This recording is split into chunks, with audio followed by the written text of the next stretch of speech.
This is a production of PBS Charlotte. Just ahead on a special Carolina Impact, join us for a crucial conversation on race and racism. Carolina Impact, Seeking Unity, Teen Edition, starts right now.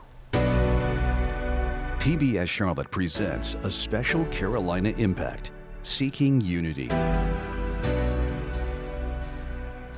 Good evening. Thanks so much for joining us. I'm Amy Burkett. Welcome to a special Carolina Impact, Teens Seeking Unity. PBS Charlotte is committed to creating the opportunities for those crucial conversations, and tonight we're here with some very special teens. They're here to share their thoughts, their experiences, and their hopes for the future. There are no right or wrong answers.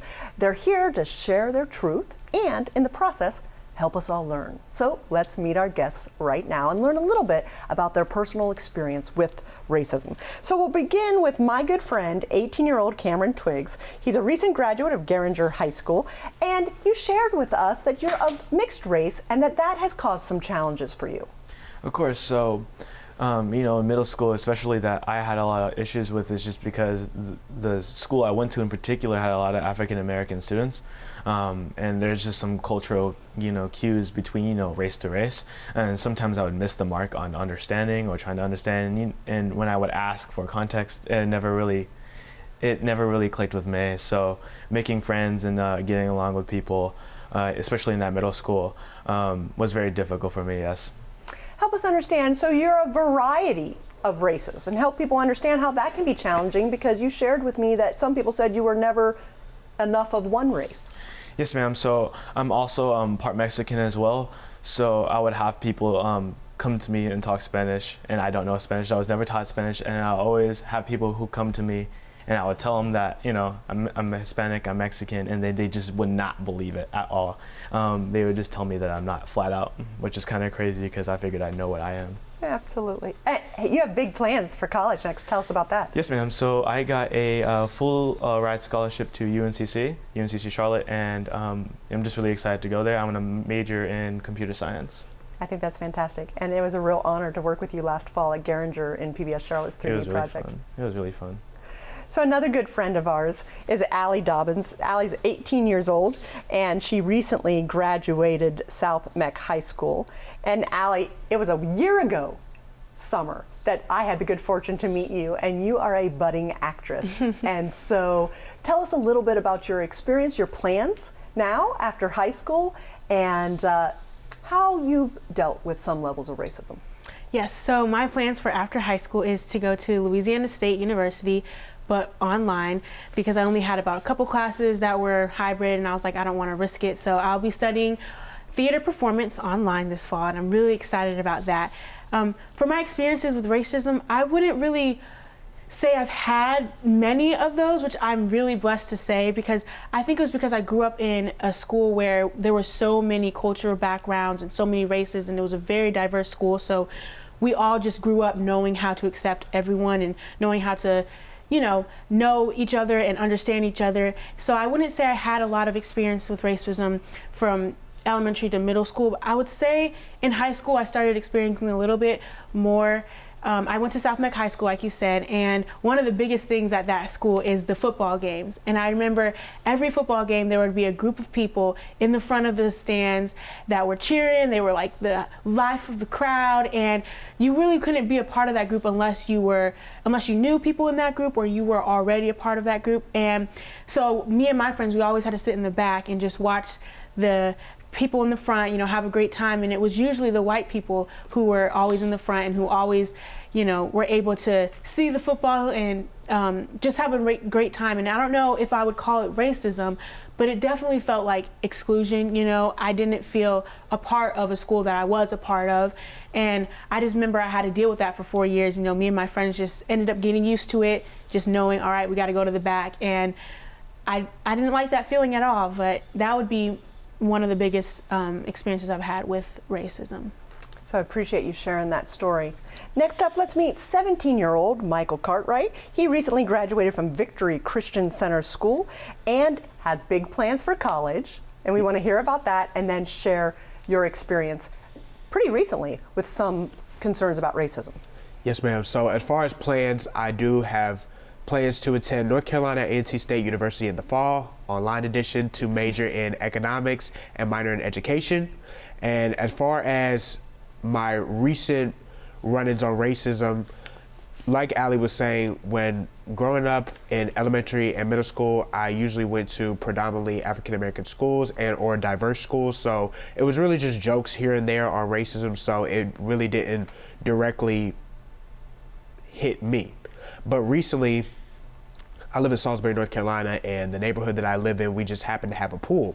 So me and my family, we happened to go to the pool, and just that night, when we were going home, we noticed that our friend, we were borrowing their pool key because we had misplaced ours that day, but we really wanted to go. It was hot outside, so we happened to go back to get their key, but we happened to find our key, and so we were scanning into the scanner where we had to get back into the pool, but we found some knowledge that it didn't work in the nighttime. The key didn't work in the nighttime. So my dad was telling me to jump the fence. I was like, you know, the security cameras are gonna look at us, just being funny, but he was holding the key up saying that the key wasn't working. So I jumped the fence. It was all of 2 minutes for us just looking for the key.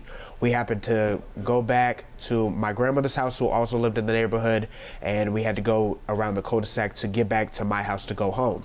In a matter of about 7 minutes, we happened to have 4 police officers in our driveway with the lights bearing on. People were coming outside. It was really an embarrassing moment just because it wasn't that serious. It had a report that somebody was robbing the pool house, and it was just sad to see that we were such an insecure factor when we are good, honest people in the community.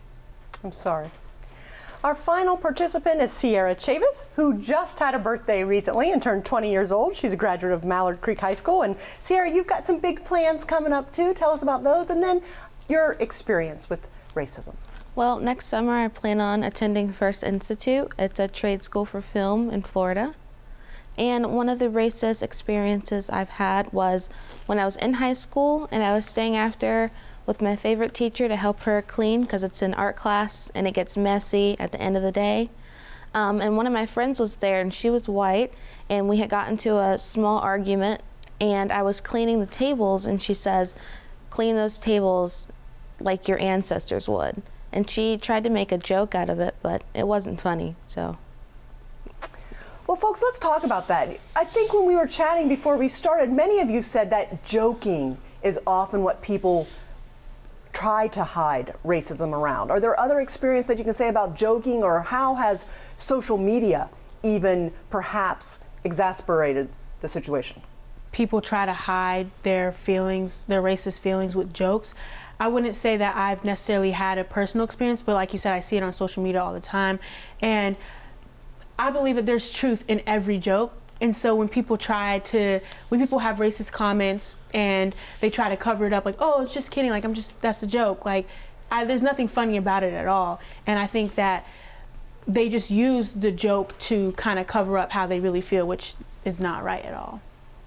You know, in prepping for this show, I wanted to read a new book. And so I really highly recommend this book. It's called The Third Option, Hope for a Racially Divided Nation. And it's by Miles McPherson.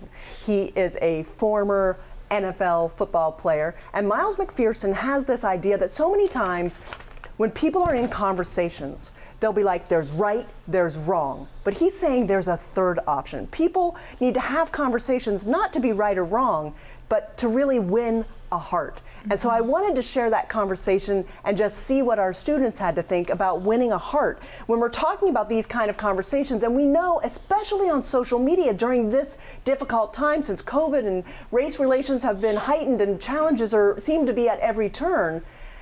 Do you think, if we could think about not win or lose, and Miles also recommends not saying us or them, but there's I, there's you, and there's we. Mm-hmm. How do you think, if we can see each other as we are all in this together, do you see that that could be beneficial, or how hard do you think it is? Anyone who wants to share?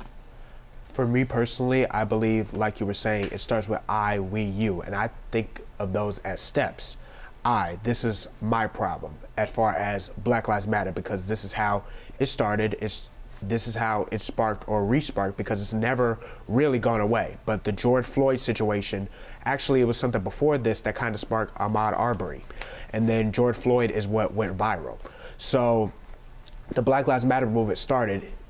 Everybody was saying Black Lives Matter. Blackout Tuesday was very viral on Instagram and other various media sites. And other races, not even just Caucasians, a lot of people were saying, well, all lives matter.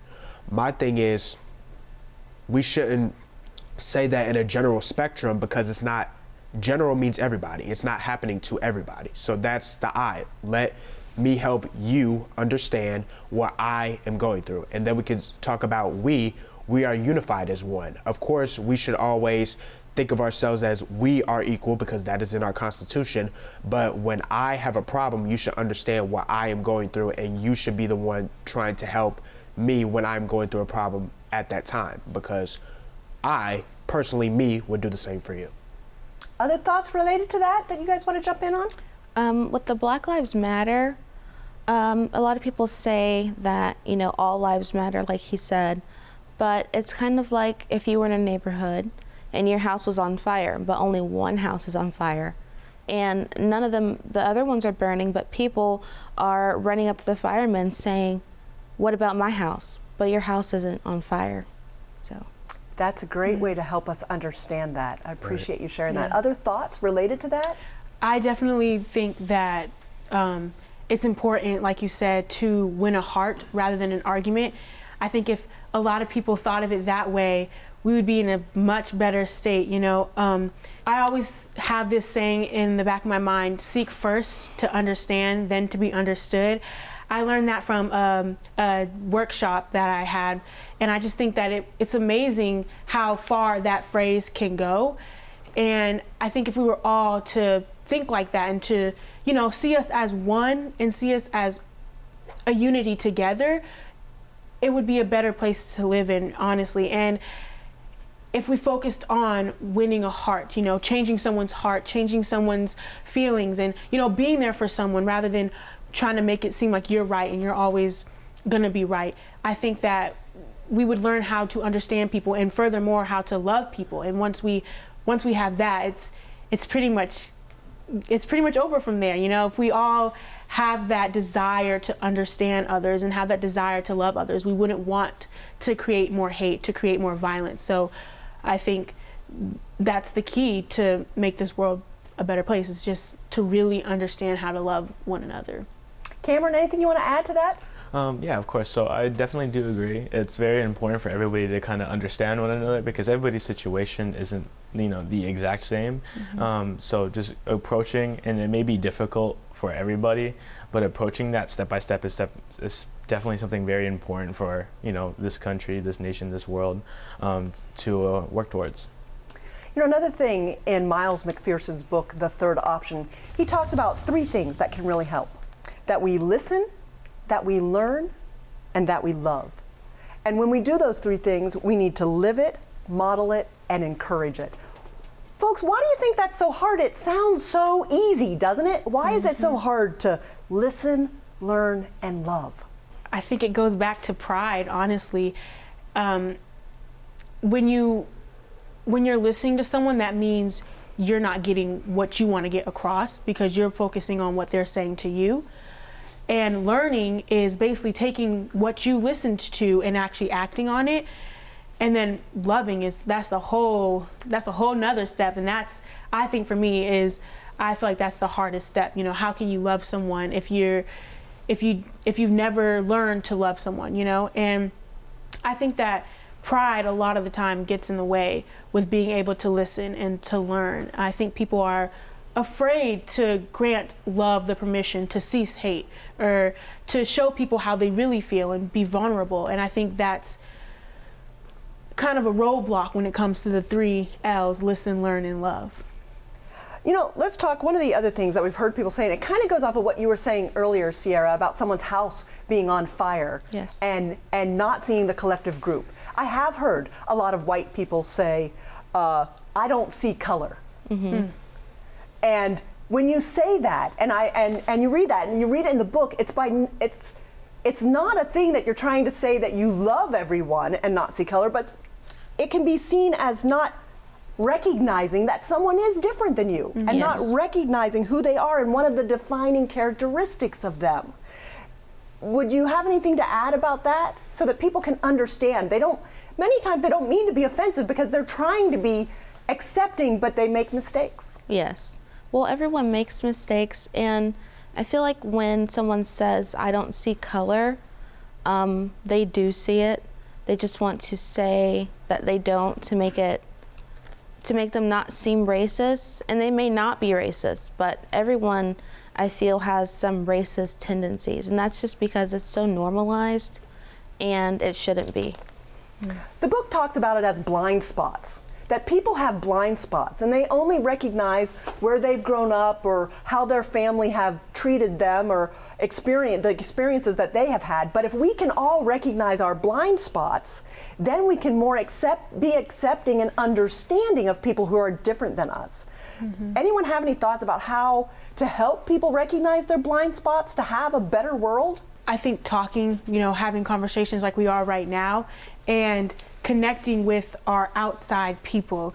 I know we discussed that before, and it's hard to talk to people who you don't normally talk to, but that's a key part in finding your blind spot and finding out, how your life and how you being raised was different from someone else being raised. And I think that definitely going out of your way to not only have a conversation, but to really truly learn from that conversation is definitely a way to understand and know where our blind spots are. And that's for everyone, Black, white, Asian, everyone. If we were to reach out to people who aren't like us or people that we normally don't talk to, we'll know, okay, well, this is how they're living, this is how I'm living. So somewhere you can find your blind spot, find how you've been, blocked off from parts of the world. Go ahead, Michael. I believe we should stop with the mentality that we always have to be in our own little corner when it comes to something. When we have knowledge, we should share it with everyone. And I think that sparks back from what this country was sadly built on. Of course, we're successful in our own ways now, but it's in our own area of ways. But this country was built off of racism, which is not our problem, but our problem is when we don't progress, we don't move forward. A lot of the times we've always moved with the just go with it mentality, and that's just starting with living with it, going with it, and things of that nature. But we haven't learned to love. We haven't learned to learn from other people. So when young people have the protests like Kirsten Hash, like Ari was doing, Sean Turner, Jamar Chavis, Bryce Teixeira, and other protests that are going on, that's us as young kids knowing we readily recognize what's going on, and we're inviting everyone to be a part of what happens to be our problem right now. And that just starts from us. And that's how the late Representative John Lewis started, as with Martin Luther King Jr. as a young teen, helping him with this whole civil rights movement that was going on back then, saying that he believes that all men were created equal, all races were created equal. So it might start with us, Black Lives Matter right now, but it moves into us being a more unified world, not even a more unified country, but it takes step by step. Great information. Also in the book, I learned he talks about in-groups and out-groups, and that people understand they're in-groups. So I'm a white female who's married, has a child, and is a working woman. So I understand people who may be like me. But if we went on field trips to understand people who are different than us, that we would be in a much better place in this world. And it's that walking in someone else's shoes. Talk to us a little bit, and maybe Sierra, you could go first, about how can we have these field trips so that I can get to know you better. I mean, you were a part of our 3D project, and I loved the opportunity that I got to know you. And so maybe, that's been a real blessing for me to understand young people who are different than I am. You're a lot younger than I am. But what can the average person do to understand the difference between their in-groups and out-groups, and to have those field trips to bring us together? I'd say that I don't really know where you would go on this field trip. I guess you could go to Black communities, and Black people could go to white communities, but I'm not entirely sure that that would help, only because people have been fighting against racism for the past 100 years. And that would be a great start, but the only people who can end racism are the ones who started it. So other thoughts, you know, as we're winding down in time with just about 5 minutes left, I want your ideas. I shared a little bit from the book and I do highly recommend it. But what ideas do we have of how we can end this, how we can truly listen, learn, love, and make life better? Cameron, you look like you're ready to share. Well, it's just a matter of, I mean, that's just kind of answered your question before as well. It's just a matter of talking to others. That covers also your blind spots as well. It's just going out and talking to people that you normally wouldn't talk to. You know, talking to somebody that you normally want to talk to, or being out of your comfort zone is where like most productive things happen. So getting things done, talking to other people that you normally wouldn't talk to is a great start. Of course, it's going to take a lot more than just that, but a conversation is really important for the entire thing unity we're going towards. So, More thoughts, my friends? I would say the same thing. You know, we have to get out of our comfort zone, learn how to accept one another, talk to everyone. But I think this racism problem is systematic, and I think in order for us to really change the world, we have to change the system.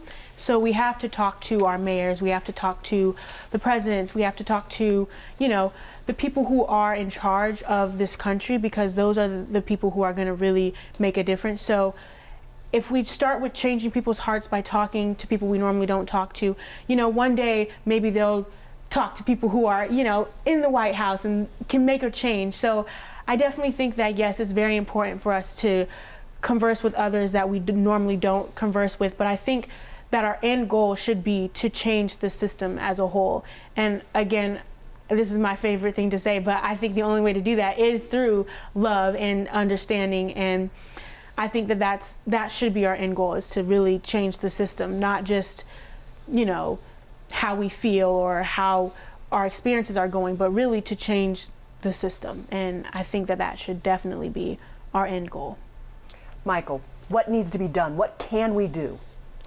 I believe the ultimate thing that will actually take a big step is our leaders actually being leaders. Be straight up in what you think and what you feel about the movement, because being silent, yeah, it's the easy way out, but it's the easiest way to say, I really don't care about this movement. I really don't care about this situation. So our HBCUs, our Young Black Leadership Alliances, Jack and Jill, Boys and Girls Club, PWIs, presidents, mayors, governors who are speaking up about the situation, we thank you, because that's what's going on. But other people who are being silent and are just taking a step back to not make you feel controversial, it's not controversial if it's going on. It's going to move regardless. So speak up about it, and you'll be proud to be a part of the movement, because that's just us moving forward. Sierra, I want to give you a chance to share your thoughts of what can we do? What do you think would be at least one step that can actually be done? Not just a pithy thought, but something we can do. I believe we can start in educating the youth. And this is going to sound a bit harsh, but all of the people now, like the predominantly racist people, you know, they're kind of older, but, you know, they're going to die in like 20 to 30 years. But the youth will still be here, and they can cause a great change. So a great change. So as we run out of time, I want to go back and see how all of you are leaders, and I know that, and I'm excited to see you make your dreams come true. And I'm excited to see how you can help our world be a better place. And so for that person who, you know, might be older, that's out there like myself, who still, I just feel like conversation is a good start. It is. What else, last thoughts from everyone that you think are important for people to understand, so that how do we heal the hurts of the past? Because we can't change the past, but can we move forward? And I'm going to begin with you, Cameron. So as far as like steps going forward, I think another step after that would be like, you know, just kind of stop joking about it. Kind of having that that understanding that like this is not a joke. Can really help things move along, because people are always going to make jokes about it if they feel like it's going to be okay to make a joke about it.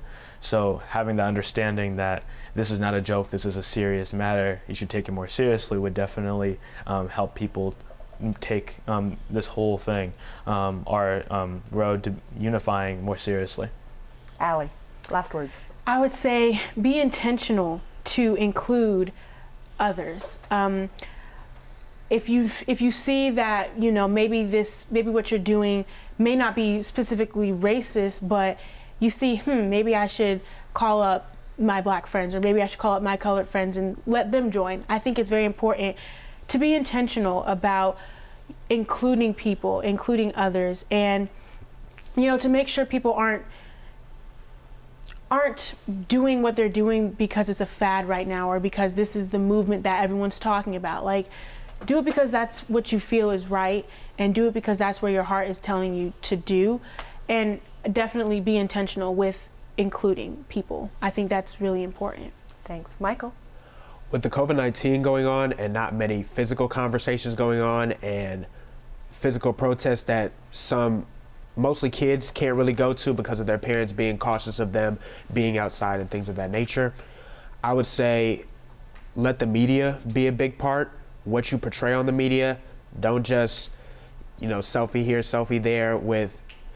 Make sure you post a couple quotes about what's going on, not just about things going African American wise, but things that are a part of unifying everyone.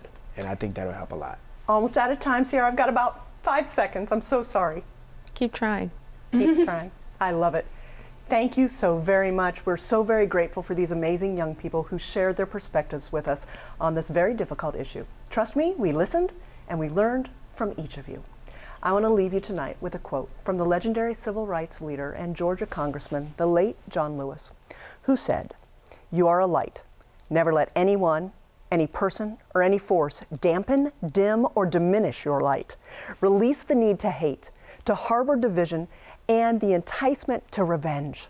Release all bitterness. Hold only love, only peace in your heart, knowing that the battle of good to overcome evil is already won." Thank you for joining us for Carolina Impact's special Seeking Unity Teen Edition. Good night, my friends. A production of PBS Charlotte.